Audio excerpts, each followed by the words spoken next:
नमस्कार, बहुत स्वागत है आपका सिटी एट 9 में। मैं हूं रीनू यादव। शुरुआत करेंगे खबरों की। रायसेन जिले की शराब की फैक्ट्री में बाल श्रम के मामले में 3 आबकारी उप निरीक्षक सस्पेंड कर दिए गए। मामले के सीएम डॉक्टर मोहन यादव के संज्ञान में आने के बाद बड़ा एक्शन हुआ है। कन्हैया लाल अतुलकर प्रभारी जिला आबकारी अधिकारी मैसर्स सोम डिस्टलरीज प्राइवेट लिमिटेड सेहतगंज पर निलंबन की गाज गिरी है। जिले के 3 आबकारी उप निरीक्षक तत्काल प्रभाव से निलंबित किए गए। उप निरीक्षक प्रीति शैलेंद्र उइके, शेफाली वर्मा और मुकेश कुमार भी निलंबित कर दिए गए हैं। श्रम निरीक्षक को भी सस्पेंड कर दिया गया। मुख्यमंत्री ने दोषियों के खिलाफ कड़ी कार्रवाई के निर्देश दिए हैं।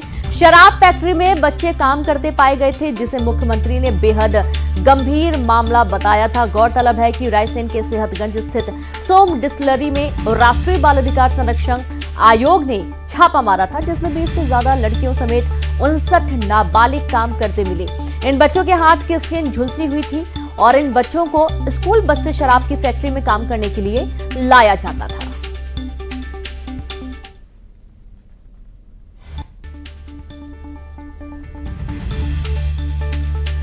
तो सीएम ने इस पूरे मामले में कड़ी कार्रवाई के निर्देश दिए हैं। जहां 20 से ज्यादा नाबालिग लड़कियां यहां पर काम कर रही थी, शराब फैक्ट्री में बाल मजदूरी कराई जा रही थी और इसके चलते मुख्यमंत्री ने खुद पूरे मामले में संज्ञान लिया और बाल श्रम के तहत इस पर एक्शन लिया गया है। प्रियंक कानूनगो की मौजूदगी में यह कार्रवाई की गई है। 3 आबकारी उप निरीक्षक तत्काल प्रभाव से निलंबित। सीएम ने दोषियों पर कड़ी कार्रवाई करने के निर्देश दिए हैं। शराब फैक्ट्री में बच्चों से मजदूरी करवाई जा रही थी, इसमें लड़कियां भी शामिल थे। 59 नाबालिग बच्चे यहां से बरामद किए गए हैं।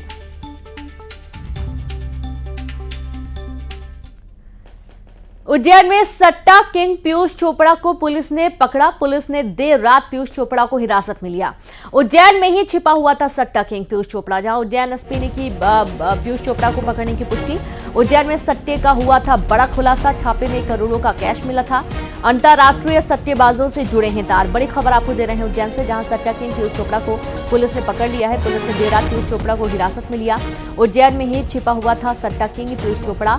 उज्जैन एसपी ने पीयूष चोपड़ा को पकड़ने की पुष्टि की। उज्जैन में सट्टे का हुआ था बड़ा खुलासा। छापे में करोड़ों का कैश मिला था। अंतरराष्ट्रीय सट्टेबाजों से जुड़े हैं तार।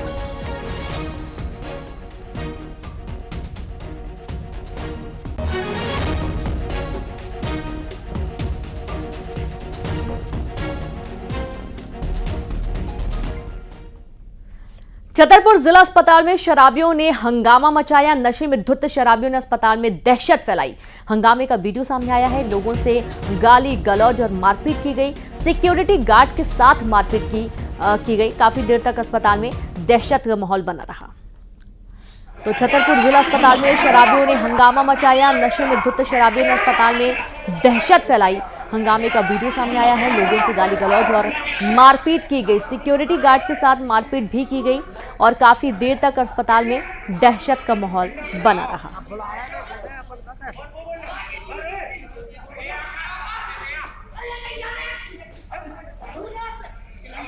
सर मैं इमरजेंसी में, मेरी सर ड्यूटी थी सर। ये यहाँ पे लिफ्ट के यहाँ सर लड़ने लगे हैं सर, एक दूसरे का विवाद हो गया है सर।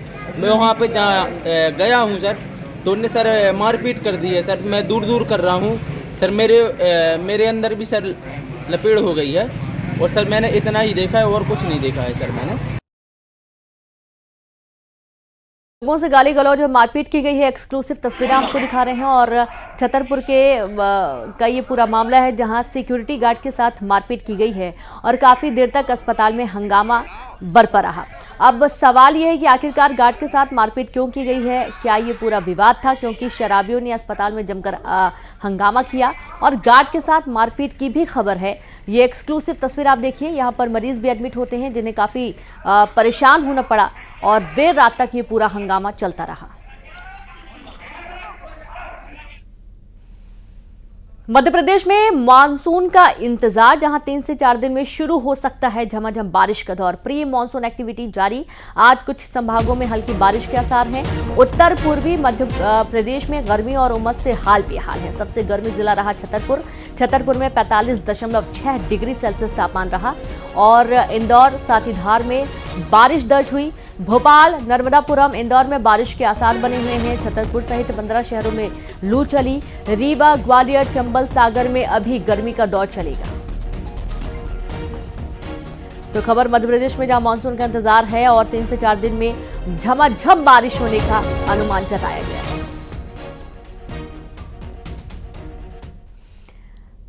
छत्तीसगढ़ में समय से पहले आगमन के बाद मानसून पर ब्रेक लग चुका है। मानसून के आगमन के बाद से लगातार मौसम में बदलाव तो हो रहा है, लेकिन प्रदेश में बारिश नहीं हो रही है। शनिवार रात से ही राजधानी रायपुर समेत प्रदेश के कई जिलों में बादल छाए हुए हैं और आंधी तूफान चल रहा है। कई जगहों पर हल्की बारिश भी हुई है।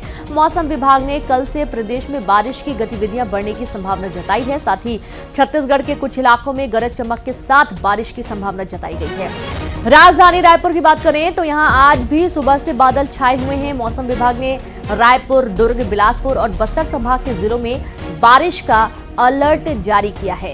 आने वाले 24 घंटे में प्रदेश के तापमान में बदलाव देखने को मिलेगा। रायपुर, बस्तर, बिलासपुर और दुर्ग संभाग में आने वाले 2 दिनों के लिए येलो अलर्ट जारी किया गया, तो वहीं बस्तर संभाग के लिए भारी बारिश का अलर्ट जारी हुआ है। और इस बार मानसून के समय पहले से पहुंचने पर प्रदेश में औसत से ज्यादा बारिश होने की उम्मीद जताई जा रही है। और चलिए सीधे रुक करेंगे भोपाल से संवाददाता वासु चौधरी, तनु वर्मा रायपुर से लाइव जुड़ गए हैं। तो पहले वासु के पास चलते हैं। वासु, 3 से 4 दिन अभी और इंतजार करना है। अभी मौसम आया नहीं है, मानसून आया नहीं है प्रदेश में।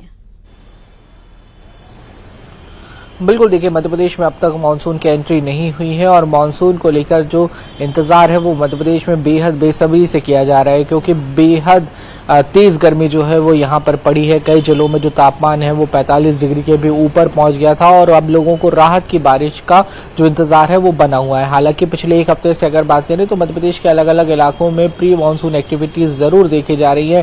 धार, इंदौर और मालवा के कई क्षेत्रों में कल बारिश भी दर्ज हुई। भोपाल में भी हल्की बूंदाबांदी जो है वो दर्ज हो चुकी है बीते दिनों में, लेकिन प्रॉपर जिस तरह से रेनफॉल होना चाहिए फिलहाल वो नहीं हो रहा है। एक हिस्सा मध्य प्रदेश का ऐसा भी है जो लगातार तप रहा है, खासतौर पर ग्वालियर, चंबल और बुंदेलखंड इलाके की बात करें तो यहाँ पर अभी भी जो टेम्परेचर है वो 43-44 डिग्री के ऊपर बना हुआ है, यानी कि मई जैसी जो गर्मी है वो जून के महीने में भी सताती हुई कहीं ना कहीं नजर आ रही है। अब मौसम वैज्ञानिकों का ये कहना है कि 3 से 4 दिन में जबलपुर बालाघाट के रास्ते यानी कि मध्य प्रदेश के महाकौशल क्षेत्र के रास्ते जो मानसून है उसकी एंट्री होगी और फिर धीरे धीरे पूरे प्रदेश में जो मानसून का फैलाव है वो शुरू होगा। राजधानी भोपाल की बात करें तो यहाँ पर फिलहाल मानसून के लिए अभी 3-4 दिन का और जो इंतजार है वो लोगों को करना पड़ सकता है और उसके बाद झमाझम बारिश का दौर देखने को मिलेगा। मौसम विभाग की माने तो सामान्य बारिश इस बार मध्य प्रदेश में हो सकती है और इससे अच्छी खासी जो क्वांटिटी है उस क्वांटिटी में जो नदियां हैं, जो डैम है, जो तालाब हैं, जो अलग अलग वाटर बॉडीज हैं मध्य प्रदेश की वो रिचार्ज हो जाएंगी। ग्राउंड वाटर लेवल जो है वो भी रिचार्ज होने की जो उम्मीद है वो जताई जा रही है और हम भी यही उम्मीद करते हैं, दुआएं प्रार्थनाएं भी हो रही हैं कि मानसून अच्छा हो, बारिश अच्छी हो, ताकि आने वाले दिनों में, आने वाले समय में खासतौर पर गर्मी के सीजन तक पानी की किसी तरीके की कोई दिक्कत इंतजार है। तनु के पास रुक करते हैं। तनु, किस तरीके का अभी इस वक्त मौसम है, क्योंकि इंतजार है बारिश हो जाए, गर्मी से थोड़ी राहत मिले। एक बार बारिश हुई फिर रुक गई। जी बिल्कुल, देखिए छत्तीसगढ़ में धूप छांव का खेल जो है वो लगातार जारी है और वहीं मौसम विभाग की माने तो छत्तीसगढ़ में दक्षिण पश्चिम मानसून के आगे बढ़ने की परिस्थिति भी जो है अब अनुकूल हो गई है। ऐसे में माना जा रहा है कि अगले कुछ दिनों में छत्तीसगढ़ में मौसम के मिजाज में जो है वो बदलाव देखने को मिले। फिलहाल अभी दक्षिण पश्चिम मानसून जो है वो बीजापुर में है और बीजापुर से अगले 2-3 दिनों में वो आगे बढ़ते हुए मध्य छत्तीसगढ़ को कवर करते हुए उत्तर की ओर आगे बढ़ने की संभावना जो है जताई जा रही है। ऐसे में कहा जा रहा है कि मैक्सिमम टेम्परेचर 3 से 4 डिग्री गिरावट जो है वो देखने को मिलेगी। फिलहाल अभी दक्षिण छत्तीसगढ़ में जो है मानसून की एक्टिविटी जो है वो देखने को मिल रही है, लेकिन दक्षिण छत्तीसगढ़ के अलावा बाकी इलाकों की हम बात करें तो बाकी इलाकों में गर्मी और उमस से लोग जो है वो परेशान हो रहे हैं। वहीं मौसम विभाग का ये भी कहना है कि कल से राजधानी रायपुर में भी प्री मानसून वाली एक्टिविटी जो है वो देखने को मिल सकती है और जैसे ही दक्षिण पश्चिम मानसून जो है वो आगे बढ़ेगा, ऐसे में पूरे प्रदेश में झमाझम बारिश का जो दौर है वो देखने को मिलेगा। फिलहाल आज की हम बात करें तो आज राजधानी रायपुर में सुबह से ही हल्के बादल जो है वो छाए हुए हैं, लेकिन अभी भी उमस और बेचैनी से लोग जो है वो बेहद परेशान है। इसके साथ ही मौसम विभाग का कहना है कि जैसे ही मानसून छत्तीसगढ़ में एक्टिव होता है, ऐसे में पिछले साल की तुलना में इस बार ज्यादा बारिश की संभावना मौसम विभाग के द्वारा जताई जा रही है। मौसम विभाग का कहना है कि पिछले साल की तुलना में 6% ज्यादा बारिश इस बार जो है वो छत्तीसगढ़ में देखने को मिलेगी। बहरहाल दक्षिण छत्तीसगढ़ को छोड़कर बाकी जगहों पर गर्मी से लोगों का हाल जो है वो बेहाल हो रहा है और सभी को मानसून के पहुंचने का बेसब्री से जो है वो इंतजार है। जी बिल्कुल, बहुत शुक्रिया आप दोनों को हमसे जुड़ने के लिए, तमाम जानकारी साझा करने के लिए। तो इस तरीके से मानसून का बेसब्री से इंतजार कर रहे हैं और देखना यह है कि कब तक मानसून आता है। महाराष्ट्र के नागपुर से बड़ी खबर आ रही है, जहां एक कार ने 5 लोगों को टक्कर मार दी। खबरों के मुताबिक घटना नंदन वन इलाके की है, जहां सड़क किनारे लोगों पर नाबालिग ने काले रंग की कार से 5 लोगों को रौंद दिया। 2 लोगों की हालत गंभीर बताई जा रही है और इस पूरी घटना का सीसीटीवी भी सामने आया है। और ये एक तस्वीर देखिए आप, कितना बड़ा ये घटनाक्रम सामने आया है। महाराष्ट्र के नागपुर से ये खबर है, जहां पर एक कार ने 5 लोगों को टक्कर मारी और जानकारी है कि नंदनवन इलाके की ये पूरी घटना है। सड़क किनारे लोगों पर नाबालिग ने काले रंग की कार से 5 लोगों को रौंद दिया। 2 लोगों की हालत गंभीर है। इस पूरी घटना का सीसीटीवी सामने आया है।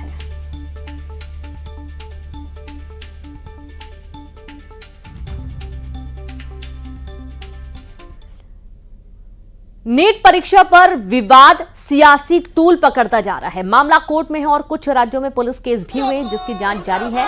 लेकिन इस बीच में एनएसयूआई ने दिल्ली में मार्शल मार्च निकाला और नीट में धांधली के आरोप लगाते हुए परीक्षा को दोबारा कराने की मांग रखी। इसके अलावा नीट परीक्षा में धांधली के आरोपों की जांच के लिए सुप्रीम कोर्ट के जज की अध्यक्षता में जांच कराने के लिए केंद्रीय शिक्षा मंत्री धर्मेंद्र प्रधान से मांग की गई है। एनएसयूआई ने गोधरा और पटना में हुई गिरफ्तारियों का हवाला देते हुए दावा किया कि नीट में मास पेपर लीक हुआ है और स्कैम हुआ है।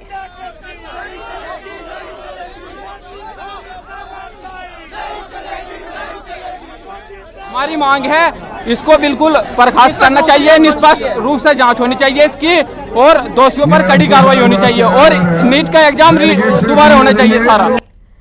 तो वह एनएसयूआई ने सरकार को चेतावनी दी है कि अगर सरकार नीट की परीक्षा रद्द करके फिर से परीक्षा नहीं करती है तो संसद सत्र शुरू होते ही एनएसयूआई संसद का घेराव करेगी और साथ ही पीएम आवास का भी घेराव करेगी। एनएसयूआई के अध्यक्ष ने कहा कि एनएसयूआई कांग्रेस सांसदों से मुलाकात कर रही है और नीट के मुद्दे को सदन में भी उठाने की बात चल रही है।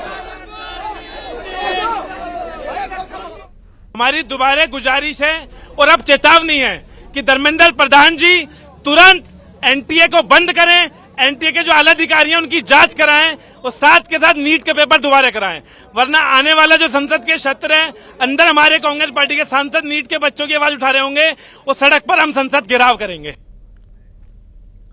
धार में भोजशाला की सर्वे का 87वां दिन एएसआई की टीम भोजशाला में सर्वे कर रही है। हिंदू मुस्लिम पक्षकार भी मौजूद हैं। खनन के दौरान मिले स्तंभ के 2 अवशेष अब तक मिल चुके हैं। कई अवशेष भोजशाला और इसके 50 मीटर के दायरे में सर्वे जारी है। सुरक्षा के कड़े इंतजाम किए गए हैं। बड़ी खबर आपको दे रहे हैं धार से, जहां धार में भोजशाला के सर्वे का 87वां दिन है। एएसआई की टीम भोजशाला में कर रही है सर्वे। हिंदू मुस्लिम पक्षकार मौजूद हैं और खनन के दौरान मिले स्तंभ के 2 अवशेष अब तक मिल चुके हैं। कई अवशेष भोजशाला और इसके 50 मीटर के दायरे में सर्वे किया जा रहा है और इसके चलते सुरक्षा के कड़े इंतजाम किए गए हैं।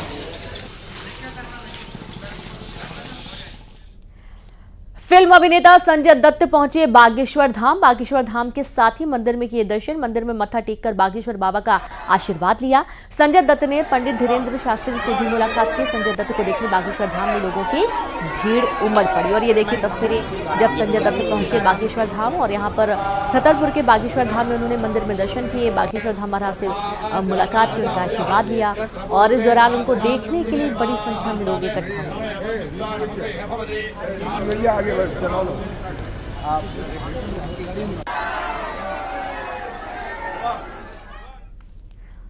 अब तक आपने इंसानों के लापता होने की खबर सुनी होगी, लेकिन अब धमतरी में भैंस लापता के मामले की भी खबर सामने आ रही है। कुछ दिन पहले सिहावा के किसान की 6 भैंसें गायब हुई थी और अब कंडेल गांव के किसान की 2 भैंस गायब हो गई हैं, जिसकी शिकायत पीड़ित किसान ने पुलिस में की। किसान ने बताया कि उसका परिवार इन्हीं भैंसों पर निर्भर रहता है। किसानी के सारे काम इन्हीं भैंसों से होते हैं। अब भैंसों के न रहने से वे खेती किसानी कैसे करेंगे? वहीं किसान ने भैंसों का पता बताने वाले को इनाम की घोषणा की है। झील के चरात रहे 2 बजे निकल गई, खार तरफ चल दी, उसके बाद पता ही नहीं चली खोजें तो उसमें खोजा 8-10 दिन हो गए खोजते हैं, नहीं मिलत करके पुलिस थाना आके रिपोर्ट लिखा है।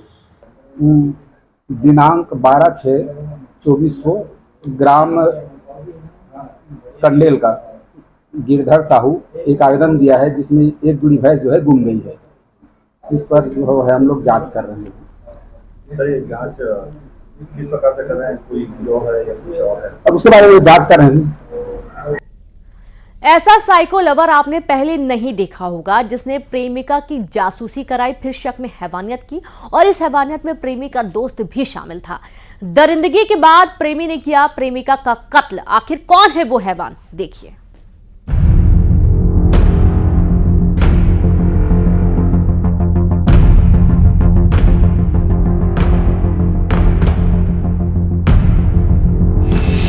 ये इश्क नहीं, दरिंदगी है। प्रेमिका की हर पल की रखे वो खबर,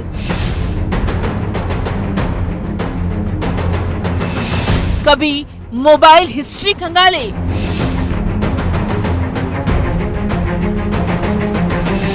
कभी किसी से कराए जासूसी।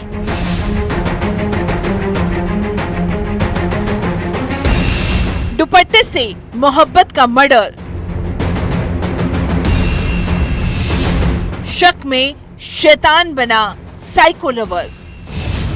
इश्क की ऐसी कहानी जिसमें विलेन प्रेमी है, विलेन ही नहीं वहशी भी आशिक ही है।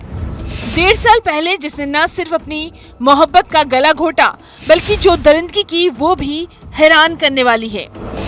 भिंड के देहात थाना इलाके में एक खेत में 14 साल की नाबालिग लड़की की लाश मिली थी।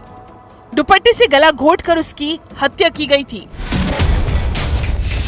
1.5 साल से पुलिस की टीम उस कातिल की तलाश कर रही थी जिसने इस खौफनाक वारदात को अंजाम दिया। हत्यारा कोई और नहीं बल्कि नाबालिग लड़की का प्रेमी निकला।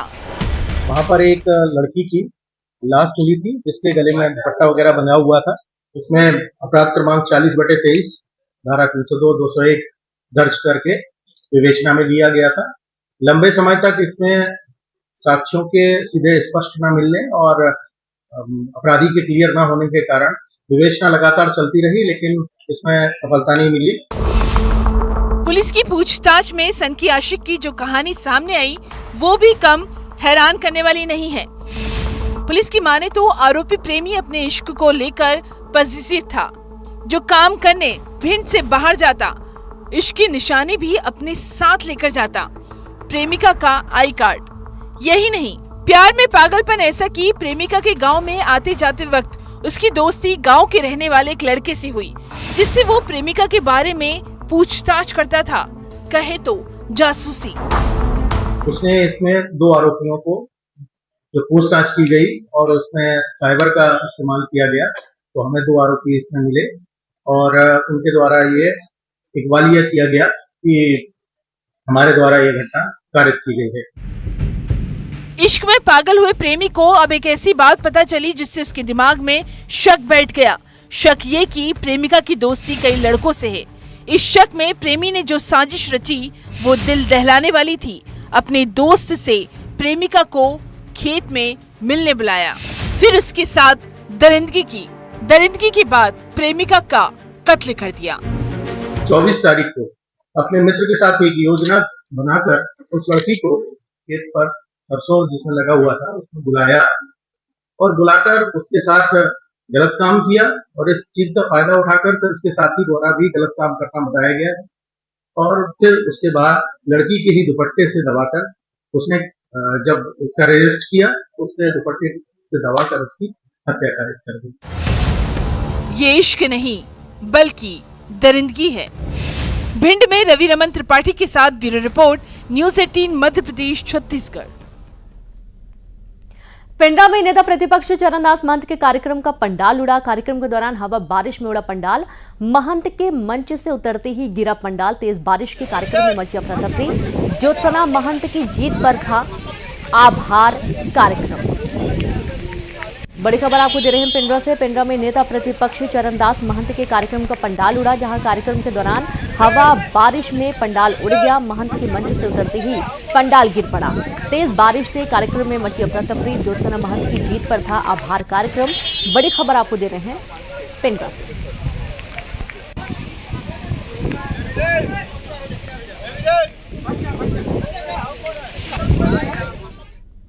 और चलिए अब देखेंगे 20 बड़ी खबरें तेज अंदाज में।